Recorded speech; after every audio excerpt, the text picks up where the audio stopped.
You're listening to Civic Media.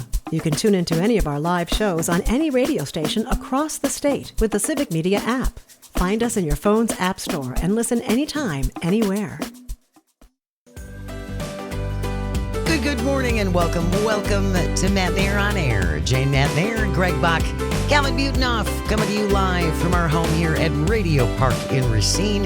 You can always join us. You can call, you can text. The number is the same at 855-752-4842. You can also leave a comment if you're watching on the live stream. Good morning, live stream. Hi, live stream. On Facebook, YouTube, and what used to be Twitter. I'm going to give you a little reminder. You got a couple minutes right now if you do not yet have the Civic Media app. What's the big deal, Jane? Today is our final Free Ticket Friday.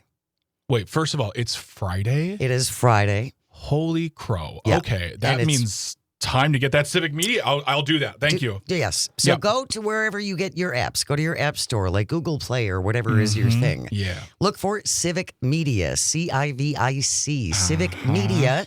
That should come up, little CM logo. Yep. Okay, Got you it. download that. Download the app. Got it. It is free. It's free. Oh my I know, it's amazing. Download the Civic Media app. It is completely free because in just a couple of minutes, see, Greg is doing the example right there. In just a couple of minutes, we are going to give you a keyword. And you can only enter this Free Ticket Friday contest if you have the Civic Media app. Correct. And we want you to be able to take part because we are playing for a 4-pack of Milwaukee Brewers club-level tickets for next Friday's game when the Crew hosts Cincinnati. If I'm not mistaken, because we are in the very, very latter days of the season. That is the last weekend Of the homestand? Of the regular season? Of the regular season, yes. So this is going to be a 3-game series against the Reds. And it's Friday? Friday the 26th. Yep. Friday night game. Great night. Great night. Hopefully by that point, we will have clinched the division. Can go and just have a nice relaxing evening watching the Brewers win. But be ready. Yeah. It's coming up in just a couple of minutes to text in that keyword. And then you'll have until 11 o'clock to text in that keyword. Tom Hartman will have a different one for you from 11 to 2. And then with Todd Alba 2 to 4 and Maggie Dawn from 4 to 6. And that is not the only reason to download the Civic Media app. Well, pray tell, why else, Jane? Rumor has it Oh. that there's a new multi-state text-to-win contest starting very soon. I must have information. Woo. That's what we call a tease. Oh, that's a tease. So you want to have the Civic Media app because today is not the only reason you want to be able to enter. There are some wonderful and fabulous things coming your way very soon. And also, the app is, besides the contest, is great because you can also listen to us anywhere in the world. You can take us with you on the go. Find the station you need to find and listen to WAUK if you want to. And if we've had people take that app on vacation, listen to our show in other countries, pretty cool, on other continents, and it's great to be a part of their lives. So yeah, it's great. You can get news. It's just a very and the great thing is that they're always updating it, and they're always giving you more features, and it's completely absolutely free. Yes. We're going to be talking to actually one of our sister stations next week because what I love about the app too is if, say you want to listen to one of our music stations around the state. Yeah. Because we have a whole bunch of them. Correct. And in Baraboo next week, they're doing this great fundraiser for a local domestic violence shelter. It's a request-a-thon. Yeah. So you can call and request your song. But if someone doesn't want you to, if they don't want to hear that song, they can pay a little more and knock your song off. It's great. I know what I'll do. I'm going to request Wonderful Christmas Time by Paul McCartney and Wings because I know Pat Kreitlow will call and pay any amount of money to not never play hear that. Yeah. But we're going to talk to David Grant about that next week. And again, this is something that you can listen to on the app. Yeah, exactly. If you want to check out a music program for a couple of hours and get away from the news, you can do that via the Civic Media app. So make sure you have it. You're going to need it very shortly. Yeah. Wanted to start off with this, though. What a surprise. Republicans, this from WISN, set to propose sweeping changes to ballot drop boxes ahead of the midterms. I didn't. Okay. Few things, Jane. Sure. First of all, wasn't it just last year where they had suddenly and out of nowhere embraced the change of other forms of voting that is not on the day in person, like drop boxes, mail in, all that stuff? You know what comes to mind? Bank your vote. Yes. I seem to remember bank your vote. Bank your vote. And Brian Schimming, the head of the Wisconsin Republican Party, correct, was very big on taking advantage, Mm-hmm. voting absentee, Yes. voting early, using drop boxes. And the experts agree that drop boxes worked in the Republicans' favor last election Yes, because it did. there are a lot of folks out there who need more options. They need to be able to vote early. They need to be able to drop it off in a drop box. Like, this is just helping keep our democratic processes in place. Although in this past week or two, I can see how democratic processes really just get in the way of power and not wanting to leave your office. But this just doesn't. Also, the other question I have, Jane, didn't the Wisconsin Supreme Court say this year that drop boxes are fine? I believe, talking to you, Doug Dinney in Wausau? Yeah, I believe they did. Yeah. I believe the Wisconsin Supreme Court did decide that there was nothing evil about drop boxes because there's nothing evil about drop boxes. So wouldn't we qualify this then? And this, I'm using technical parlances in election in the election industry. Wouldn't this be classified as beating a dead horse? One could say that. Cool. Just wanted to know. Great use of our tax dollars, folks. Wisconsin Republicans set to propose sweeping changes to how ballot drop boxes are used and monitored in legislation they will introduce next week. Assembly Assistant Majority Leader Republican Scott Klug says he will detail this this coming Sunday on WISN's Upfront. Great. The bill will also allow election officials to start processing absentee ballots the day before Election Day. We've talked about this repeatedly. This measure has failed over and over and over again, and it has bipartisan support. Yes. And it fails because it allows Republicans to complain about Madison, but more specifically Milwaukee. Ballot dumps. Ballot dumps. Midnight ballot dumps. Dumps of ballots. Because, in a town with more than, 50,000 people, and in the case of Milwaukee, 550 plus thousand people, it takes a little bit longer. It does. And will this portion pass? I don't know. What I've been hearing a lot, and I recited the stories we talked about with regard to things coming out of the GOP in Wisconsin. They love to tell us this is what we're going to do, and then it's always followed with few details are known. So Klug is not giving us anything right now other than this, and he'll tell us more on Sunday. And we can follow up on Monday about this because I want to know. So you want to limit Dropbox usage, but then expand the ability to count ballots. When I say this, I'm not being snarky. I don't understand the logic of it all, but make it make sense. Scott Klug on Upfront. Scott Krug Krug. told the Milwaukee Journal-Sentinel the bills aimed at codifying new election practices will be released next week, including the measure giving poll workers more time to process mail-in ballots, again, which we have tried to get passed over and over and over and over again. Mm-hmm. But it's a really handy thing for one side when the election isn't going their way to then be able to say, oh, but they dropped off all these ballots in the middle of the night. No one knows where they came from. They just came from the sky. It makes you look kind of crazy. And, at this point, we're at a place where no one really cares when they act crazy. We just sort of shrug our shoulders. Meh. We shrug our shoulders and we move on because we have lives. And that's kind of the dangerous part. But we have lives. Even us who spend our time in the news, there are other things we have to talk about and look at. Whereas other folks who have like jobs, kids, other responsibilities, they don't pay attention because it's not on their radar. So, and my point being is that last year, Brian Schimming and many of the GOP members nationwide and state said, bank your vote early, bank your vote.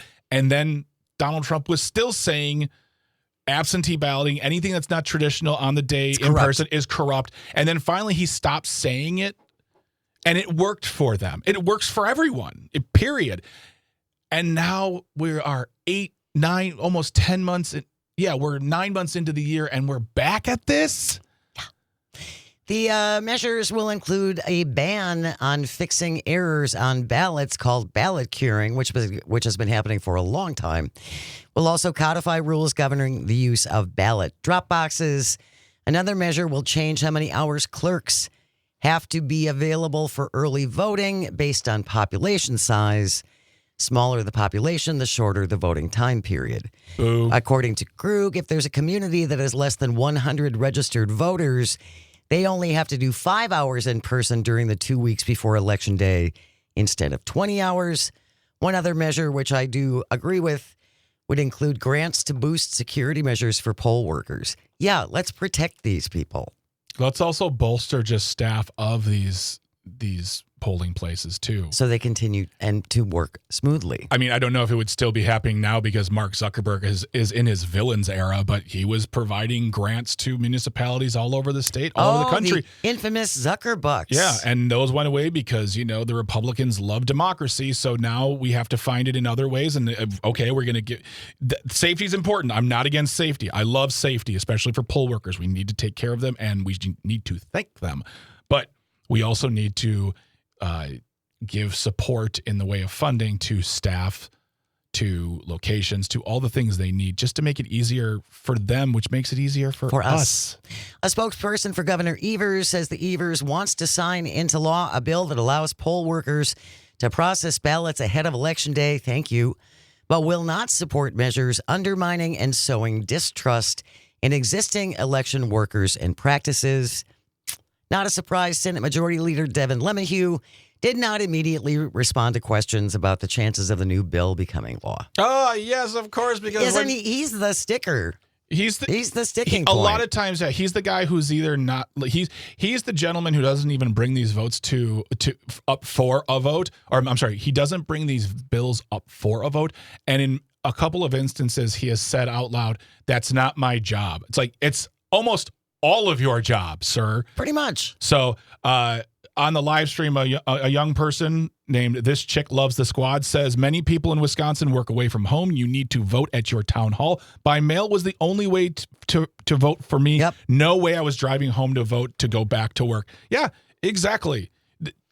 And I just think for elderly people, military people. I mean, people with special needs, all kinds of folks take advantage of drop boxes and voting by mail. This is just a convenient alternative for everyone. Not to mention, the way they want. I mean, I'm going a little bit outside of the GOP of Wisconsin, but like the attitude now is just that, you will vote on the day in person. That's it. Well, guess what? All your military don't get to vote. All those people who work out of the country don't get to vote. All those kids who are voting at home, even though they're out at school, don't get to vote. And that's exactly what you want. This is voter suppression and voter intimidation. So I'll be interested to see what he has to say on Upfront this Sunday, because, I'm all about bolstering security and I'm all about opening them absentee ballots early to vote to count those votes. But this whole Dropbox thing gives me the ick. Stay with us when we return. That keyword, you want this keyword. It's Free Ticket Friday. Playing for a 4-pack of tickets. It's in Milwaukee Brewers Club level seats for next Friday's game against Cincinnati. Stay close. That's next on the Civic Media Radio Network. We'll be right back. You're listening to Civic Media. Stay up to date on the latest news and information for your local community and Wisconsin by signing up for our free email newsletter. Visit civicmedia.us/email to get started. Good morning. Welcome back to Matt Nair on Air. Jane Matt Nair, Greg Bach, Dr. Slide on the board, coming to you from our studio at Radio Park in Racine. You can join us. Call or text. The number is the same at 855-752-4842. Leave a comment if you're on the live stream on Facebook, YouTube, and what used to be Twitter. Dan Schaefer, Civic Media's political editor and creator of the Recombobulation Area, is going to join us after the 9:30 news. Many, many things we will be recombobulating over. There's so much recombobulation happening today. I can't even stand it. So he'll be joining us in just a little bit. Right now, though, here's what you need to do. Grab your phone. Oh, boy. Okay. Open up the Civic Media app. Done. This is the only way to enter this contest via the Civic Media app. Lay it on me. Okay, pick WAUK or whatever as your station. Got it. Text in the word Yes. gold. GOLD. Got it. Will do. Gold. Yeah. You can't play. Greg. GOLD. Gold is the word you want to text in right now via the Civic Media app. And that is going to get you in the running for a 4-pack of Milwaukee Brewers club level tickets for next Friday when the Brewers host Cincinnati at AmFam Field. Text in the word gold. GOLD. You have until 11 o'clock. Mm-hmm. Can only enter once Correct. during our show. Yeah. But then you have another chance with Tom Hartman from 11 to 2. Then again with Todd from 2 to 4 and Maggie from 4 to 6. Right now, though, till 11 o'clock, the word to text in is gold. GOLD. Good luck. And spelling counts. It does count. You might be You'll like, get rejected. You'll get a rejection notice, I think, if you oh, don't you do? spell Okay. it right. All right. Yeah. Yeah. Good luck. GOLD. Good luck. And if this isn't your thing, there is going to be another multi-state text to win contest coming very soon. What? So make sure you have the Civic Media app. It's free. Mm-hmm. You can get it wherever you get your apps. Text in the word gold. Yeah. GOLD, just like Colleen from Richland Center. Oh, they're coming in. And Sean and Madison and Bob along Wisconsin's East Coast. Sharky and Racine and Caesar and Madison and Carla and Eagle River. I love it. Love to see the entries come in. Text in the word gold. GOLD. Can I pose a question to Bob right now?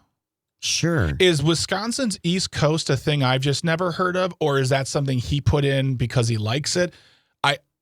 Because it seems official. Everybody else, like, you got Richland Center, Madison, Milwaukee, Muskego. But Wisconsin's East Coast I is something like it. I've never heard. I like it. And I'm wondering if that's maybe something in my southeastern Wisconsin bubble that I just didn't pay attention to. Let us know, Bob, from Wisconsin's East Coast, if you'd like to clarify where that is. Satisfy our curiosity. Yes. Otherwise, the rest of you text in the word gold. Yeah. GOLD. Again, to be in the running for that 4-pack of tickets to see the crew host Cincinnati next Friday at AmFam Field. With the time we have left before the bottom of the hour, Superintendent of Schools Jill Underly calls the Trump administration the biggest schoolyard bully Yep. that Wisconsin schools are facing. Yeah. State Superintendent Jill Underly calling the Trump administration the big schoolyard bully. Her address yesterday, her first during her second term in office. Dr. Underly says public education in Wisconsin isn't just a system. It's a living story written daily by the people who believe in its promise. And as we've learned, it seems like most of us love our public schools if it's our public school. Yes. If it's that other public school, not so much. No, and I would say that Dr. Underly is correct in her not assumption, but her description as Donald Trump is the biggest schoolyard bully. I mean, he put Linda McMahon in charge of the Department of Education, but I would also say don't sleep on Robin Voss and his cohorts. They've done quite a bit to slowly choke the life out of public schooling Without here a in doubt. Wisconsin. And And it's very intentional. Yes, yeah, exactly. It is. Exactly. It's almost with there is a level of pride they take. Glee. Because they think whenever they give them money, that's enough. And really, it's never enough. And looking back, her request for $4 billion, while seems crazy expensive, when you think about how long it's been underfunded, $4 billion for then and now would probably do the trick. And it will never happen. Yeah. So thank you for that, Dr. Jill Underly. Thank This you is good for speaking out. Yes. Yep. And I'm sure we will be hearing more from her as well. Right now, though, the word to text in via the Civic Media app is GOLD, GOLD. And Bob from Wisconsin East Coast is on the line with us. Good morning, Bob from the East Coast. How are you? Fine, ma'am. How are you? We are great. So can you be a little more specific on what is Wisconsin's East Coast? It's everything that's along the shoreline. Everything. That's a very large piece of property you have, Bob. Well, I covered it.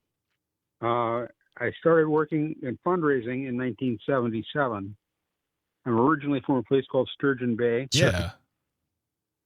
In the fast foods industry, I worked in Milwaukee, Port Washington, and Kenosha. All right. There you go.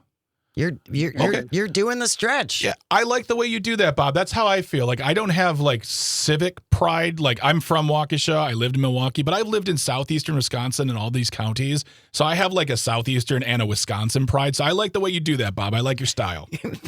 Thank you for calling to clarify, Bob. We were just really curious about that. I like how I asked. He runs from Sturgeon Bay down to the state line, man. It's like, what's Wisconsin's East Coast? The coast that's on the east. I feel like, Bob, you were very nice in telling me. I feel like I've said everything I need to say. We appreciate that, Thank you, Bob. Text in the word GOLD, by the way. You have until 11 o'clock via the Civic Media app, GOLD, for that 4-pack of club-level tickets for next Friday's game at AmFam when the Brewers host Cincinnati. We have news coming up next, and we'll come back with Dan Schaefer.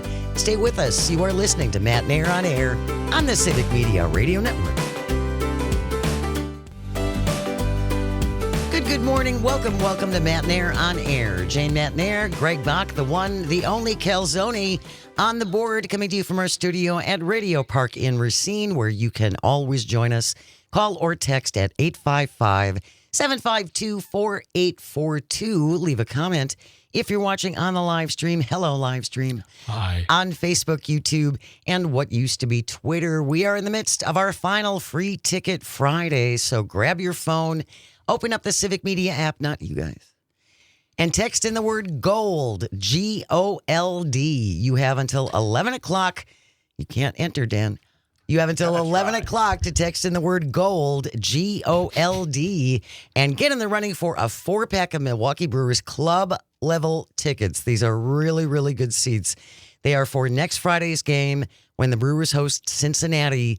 So you have until 11 o'clock to text in the word GOLD, GOLD, just like Linda in Eau Claire and Peter in New London and Oscar in Madison and so many more. Text in the word GOLD.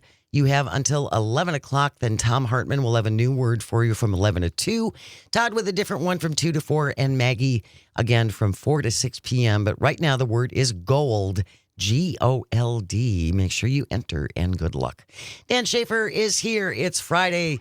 It's time for a little recombobulation from Civic Media's political editor and some movement now in the governor's race, Dan. A couple more hats in the ring. Well, it's been a little bit of a busy week here with some of the announcements that we've got going on in the governor's race. Yeah. Not just the governor's race, a few other announcements this week, and we can get into that too. There's 2026 outlook is heating up a little bit.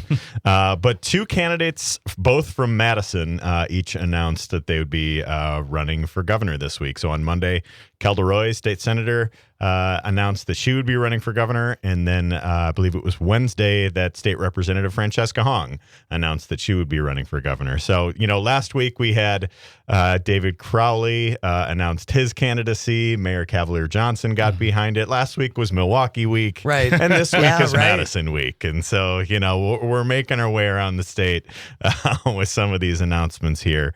What do you guys think of, how some of the, I guess, announcement videos about how some of these landed? I guess let's start with Kelda Roy's.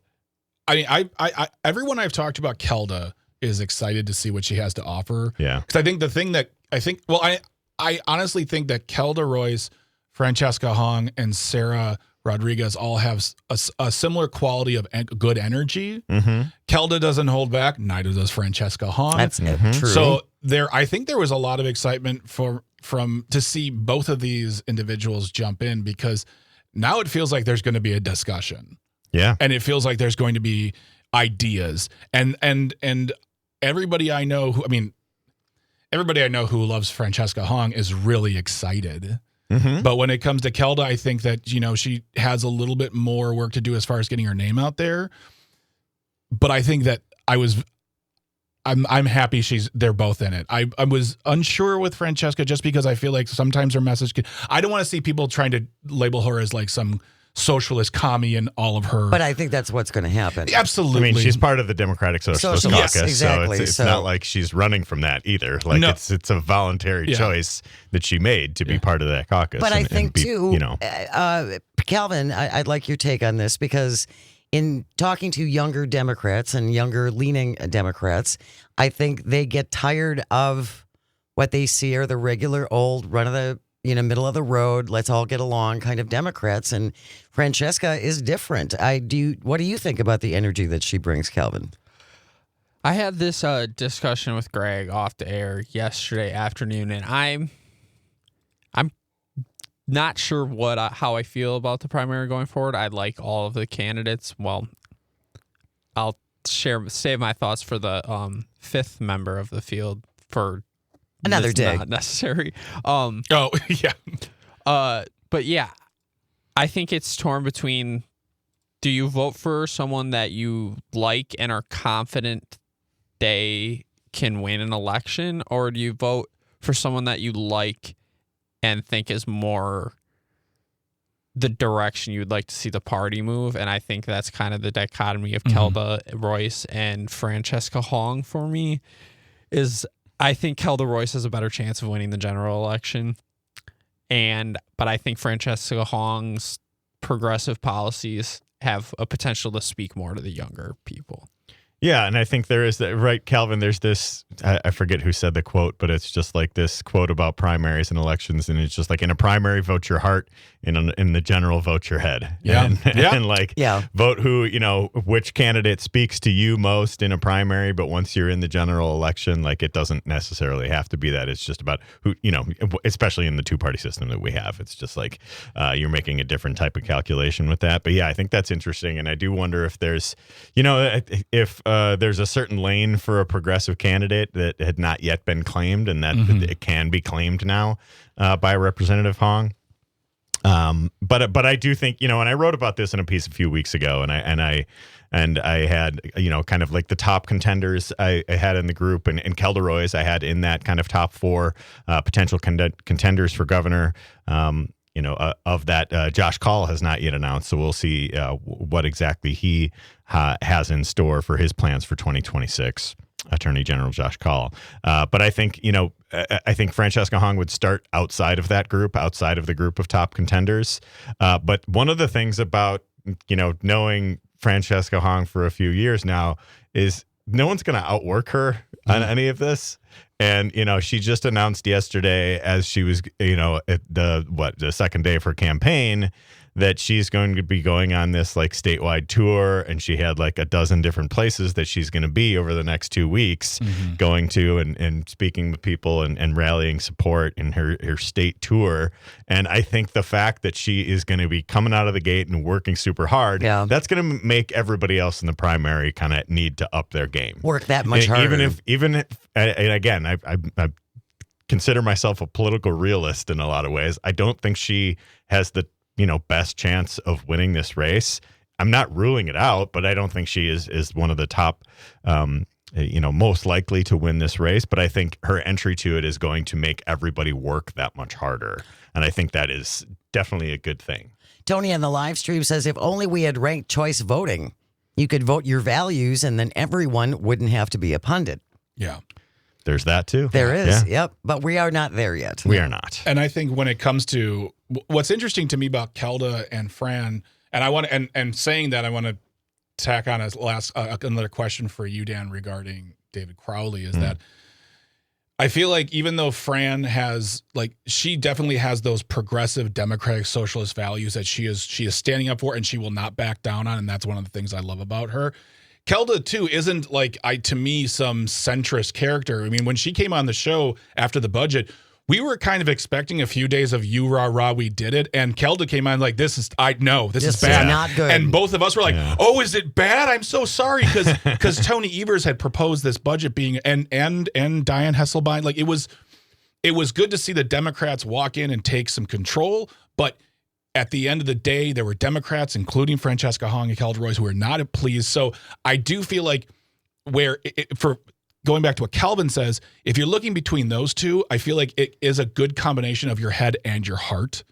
You can vote for one or the other and feel represented or feel like you're going to be spoken for by one of those two. But I feel like the announcement from Kelda and from Francesca have kind of muted David Crowley's announcement. He came out and it happened, and we knew it was going to happen because he said early he was going to announce, and then he finally announced, and I've seen things, but now we are focusing our attention on the two of them rather than David Crowley, and he's sort of just, I mean, that's not a bad thing. He's going to do great. He's a great campaigner, but I feel like he kind of lost some of the thunder because you had two candidates in very close amount of time come out and announce they're running. And with Francesca, it was sort of like, yeah, but she did it, and with a really great video, too. Yeah, the video is good. If you're just joining us, Dan Schaefer is here, Civic Media's political editor and also the creator of the Recombobulation Area. He joins us every Friday, and we are talking about the recent entries into the gubernatorial race here in Wisconsin. Talking about David Crowley, I certainly think he might have a little bit better name recognition. He is Milwaukee County executive. He's had that role now for several years. But I also think he's in almost a tougher spot because he has to come forward and talk about all the wonderful things he's done for Milwaukee County. I would think that's going to be challenging. Yeah, I think that, the Milwaukee candidates have a certain level of baggage to them, fair or unfair. I think mostly unfair. But I think Crowley, in the 5 years that he has been at the helm in Milwaukee County, I think he's done a very good job. Like he was able to get the shared revenue thing and sales tax fix over the finish line. They've been able to. They have so many just like smart under the radar wins, but I just don't know how those how to highlight those? How to highlight some of those types of things in a statewide race. And I also wonder if what is his name recognition outside of southeastern Wisconsin too? Because I think there is like this quality of he's well known here where we are in southeastern Wisconsin right now.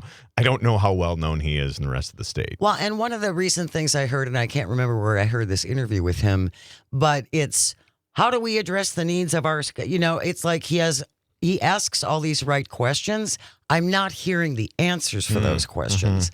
And as a candidate, you are there to provide the solutions for these things. So I don't know that coming out and coming out with a lot of open-ended questions is necessarily the best campaign tactic. It's like, yeah, these are all valid concerns that people want addressed. Now, what are you going to do about it? Yeah. There is. Be specific. Got to be specific, and I think Crowley is kind of more of a governed by consensus type of leader as well. He's not just like everybody get here and listen to me type of person. He surrounds himself with really smart people, and he kind of like governs by consensus there. He's been able to have a really good relationship with the Milwaukee County Board. That has not always been the case, which is kind of astonishing. Actually, it is actually, yeah. And so I think he is not somebody who's going to just get out there and be like, "Hey, my way or the highway. I'm going to ruffle everybody's feathers." He takes a little bit of a different kind of approach, and it's going to be interesting to see how that translates in a campaign sense because it's not typically what you see in a campaign. Well, and I think of all of the candidates thus far, and I don't mean to disrespect Mr. Strand. But I'm going to, we got these people who have been in public office.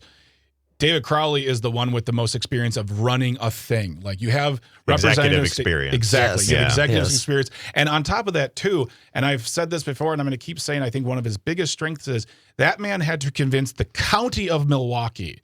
And now granted, you can say Chris Abele was behind him and that does mean a lot, but people's reservations, whether it's racism or his location, whatever it was, he convinced the people of Milwaukee County that he was the best choice for their executive. And I think that on top of the fact that he has executive experience goes a long way for him. And he is, I think, of all of them personally, of the ones that I have met, he's the best at campaigning and governing in the state. Some people are blessed with one and not the other. And he is blessed with both. He can walk into a room and start the conversation, but then as far as like talking about the wins, I think what you do is you get to the granular level and say, here are the things we need to work on. What is concerning you? Great. I have the answer. I have for an that. answer. Let's talk about it. And that's what we need. Yeah, that's what we need. We're going to continue our conversation with Dan Schaefer, Civic Media's political editor and creator of the multi-award-winning Recombobulation Area. Our conversation continues. Stay with us. This is Matt Nair on air on the Civic Media Radio Network. We'll be right back. You're listening to Civic Media. Find the latest news, information, and archives of all your favorite shows on the Civic Media website, civicmedia.us. Good morning. Welcome back to Matt Nair on Air. Jane Matt Nair, Greg Back of Greg Bach. Wow. Well, guys, it's been fun. Cool. Resident, I think See you we need to later. recombobulate. resident young person Calvin on the board, coming to you live from our Calvin. home. Calvin. Coming to you live from our home at Radio Park in Racine, where you can always join us. Call or text at 855-752-4842. Leave a comment on the live stream on Facebook, YouTube, and what used to be Twitter. And don't forget, our final Free Ticket Friday is underway. You have until 11 o'clock to text in the word via the Civic Media app only. Text in the word GOLD, G-O-L-D. Gold is the word for right now until 11 o'clock. Text in the word GOLD on the app, and you will be in the running for a 4-pack of Milwaukee Brewers club-level tickets. Really good seats for next Friday's game at AmFam Field when the Crew hosts Cincinnati. So text in the word GOLD, G-O-L-D. Tom Hartman will have a new word for you at 11 o'clock from 11 to 2. Then Todd from 2 to 4 and Maggie Dawn 4 to 6. Right now, though, the word is GOLD, G-O-L-D.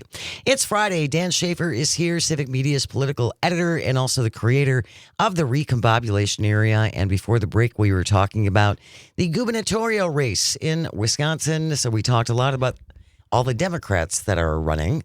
And now we have an announcement of a pending announcement. We have an announcement about an announcement. Yes. It's like a turducken of, announcements. of announcements and press releases and all of that. Yeah. So the Wisconsin College Republicans yesterday on their Twitter account put out a flyer that said, announcement, Congressman Tom Tiffany is holding a very special event in Wausau on September 24th. Everyone is welcome. This looks like a gubernatorial announcement. Pretty much. This looks like, I mean, he's been acting like he's running for governor for the past couple months here. He was all over the place at Wisconsin State Fair. I was He's going to been say, raising yeah. his profile.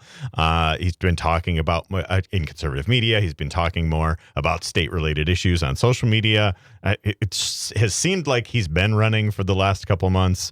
Maybe next week is when he finally makes it official. I think he had hinted at the fact that he was wanting to announce a run before the end of, or make his decision before the end of September. It sure seems like his decision is going to be that he's going to run. I think that's a pretty fair bet. I would say this is a Tom Duckin happening this next week. Also, I just want to go the fact that he took a picture of himself holding a fish so he could put it out there because someone said, I believe anyone running for governor should have to take a picture to show us how if you can hold a fish correctly. And he did, thus giving us another candidate running for an office in Wisconsin where a lake was involved. Well, that obviously, Eric Hovde set the Frozen standard. Yeah. He set Got the to check standard. got to for- check those most important boxes. Exactly. Exactly. Now we just need hatchet throwing, and he'll be in the top 5. I can see Tom Tiffany trying to sell himself as the next Tommy Thompson. Kind of a, moderate, not a screamer. Mhm. But can you do that with Trump's endorsement? That's what he needs to. He needs that. Well, but he can get the endorsement without having to take it to the next level. Yeah, he is no moderate though by any stretch of the I'm imagination. not saying that he is, but he can try and sell himself that way. Yeah, do you think it's more likely that he would sell himself that way, or if he sells himself as, hey, I'm the true conservative here. I'm a Trump supporter, MAGA supporter. I'm going to be your fighter in the state to try and stop Wisconsin from becoming California or Illinois or whatever these Minnesota was the target lately. So I think he is more of kind of just like the conservative firebrand type of guy. I think it would certainly represent a big shift for kind of like where the center of power is for Republican politics in Wisconsin, because for forever it has been the WOW counties. It has been Waukesha, Ozaukee, and Washington counties. And I think we've seen so many candidates from there over the years, even this year with Brad Schimmel, and Scott Walker ran up huge numbers in Waukesha County when he was running. I think if Tom Tiffany were to run and to be the nominee, I think it would really represent a shift in where the center of power is for Republican politics, because I think it would shift to the north. It would shift to the Northwoods or just kind of northwestern Wisconsin more broadly. And Tiffany would, I think, really struggle with crossover appeal in some of those counties that have been trending more purple, in Waukesha and Ozaukee in particular. But he might run up bigger numbers in more rural areas in his own 7th congressional district. So there's a trade-off to be considered there for him too. Well, we'll find out more next Wednesday. Yeah. He's going to be making his announcement in Wausau. I'm just curious, is there a public works project that was funded by the Biden administration that Tom Tiffany can go stand next to and claim credit for while he's in Wausau? He's done that before. Yes, he's done it with the Blotnick Bridge. I just thought maybe there's something in Wausau he could try and tag his name onto too while he's there. We'll have to see if there are any Biden infrastructure law Projects. signs that he'll have to avoid when he's in Wausau or something like that. I see what you're doing. That was sarcasm. I got you. Okay, cool. I think I would love to ask the question of Republicans in Wisconsin. What do you think? Because you're the ones who will be deciding who wins this primary. Do you want to go with this name or do you want to go with someone new? Because it's going to be granted, if we don't get a billionaire guy like a Hovde or a Tim Michels coming into it, who are the people that Republicans want to represent them in Wisconsin? Is it going to be the Tom Tiffany or is it going to be more unknown? I'd love to hear from Republicans on this. What is your thoughts? Are you going to vote for this guy or who's catching your fancy? It's not a deep bench, and we ran a piece on this at the Recombobulation area earlier this year from a contributor, Josh Clemens. He talked about how gerrymandering has hurt the Republicans' bench because they have not had the candidates who've actually had to compete. Oh, you mean voters. actually run? Yeah, Oh, and actually gee. run and compete for voters in tough districts. They don't have tested candidates who are ready for a statewide run. We have news coming up next. Dan Schaefer will be here. We will continue to recombobulate, so stay close. You are listening to Matt Nair on Air, coming to you across the vast, statewide, countrywide. You can pick us up around the world on the Civic Media app. We are the Civic Media Radio Network. The national news cycle never stops, but it can be hard to find news about your local community. Civic Media is dedicated to providing quality local and state news coverage across Wisconsin. With the Civic Media app, you can get notifications about local stories that matter to you and your community. Find the free Civic Media app in your phone's app store and choose notifications from the menu to tell us what kind of news you want to hear about.